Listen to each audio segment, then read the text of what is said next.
que je vais vous demander, c'est de faire 2 points d'attention qui ont à voir avec le bien-être des gens dans votre camp. Donc deux grands trucs que vous voulez penser. 2 grands trucs en termes de planète.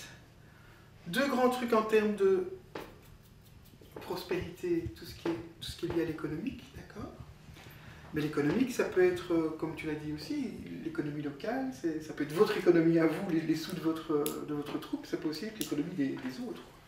Et alors, participation, c'est comment faire pour qu'un maximum de gens participent aux décisions de votre camp.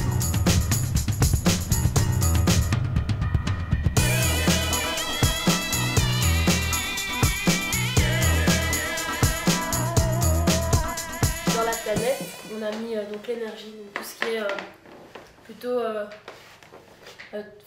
toutes les énergies renouvelables comme l'éolienne, les panneaux photovoltaïques. Voilà, et les ressources, ça c'est à l'échelle des producteurs locaux et tout ce qui est ressources en général, donc l'eau, ne pas gaspiller, utiliser des produits bio, etc. Voilà.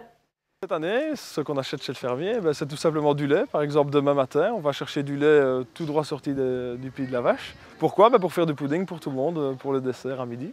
Ça, c'est tout simple. Le jour où on a envie de faire de la glace, c'est possible aussi. Ça, je pense que ce sera fin de semaine. On va faire un atelier de glace avec tous les enfants. On s'est beaucoup posé de questions pour voir qu'est-ce qui était durable vraiment et nécessaire sur un camp, parce que normalement, être guide, c'est vivre avec le moins de choses et on n'a pas vraiment de besoin. Donc au départ, on a réalisé qu'on faisait beaucoup de trajets chez le propriétaire pour recharger son GSM, vu qu'on doit toujours être joignable par les parents en HEC pendant la totémisation.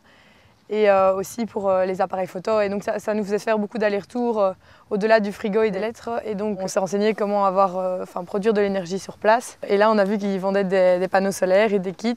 Donc on a investi. On constate ici, après l'avoir testé pendant 15 jours, que ça nous facilite largement la vie, qu'on fait beaucoup moins de trajets inutiles, qu'on n'utilise plus de lampe à gaz et qu'on est tout le temps joignable. En prospérité, on a mis l'autonomie et la quantité, parce que c'est bien d'acheter moins cher et d'acheter beaucoup, mais bon, il faut faire juste attention aux quantités pour ne pas avoir de gaspillage. Et donc autonomie, mais ça c'est plus aussi au niveau gérer son argent et son autonomie, mais c'est pour pas aussi gaspiller des choses futiles. Donc, voilà. Dans participation, donc ça on a mis la participation générale, donc tout ce qui est jeux, activités, etc.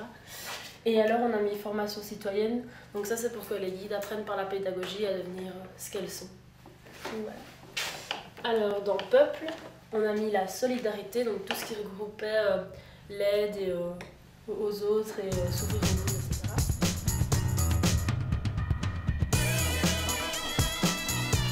Ça c'est votre horloge, c'est vous qui avez compris. On retrouve des choses similaires d'un groupe à l'autre, d'une compagnie à l'autre, il y a aussi des choses qui sont différentes.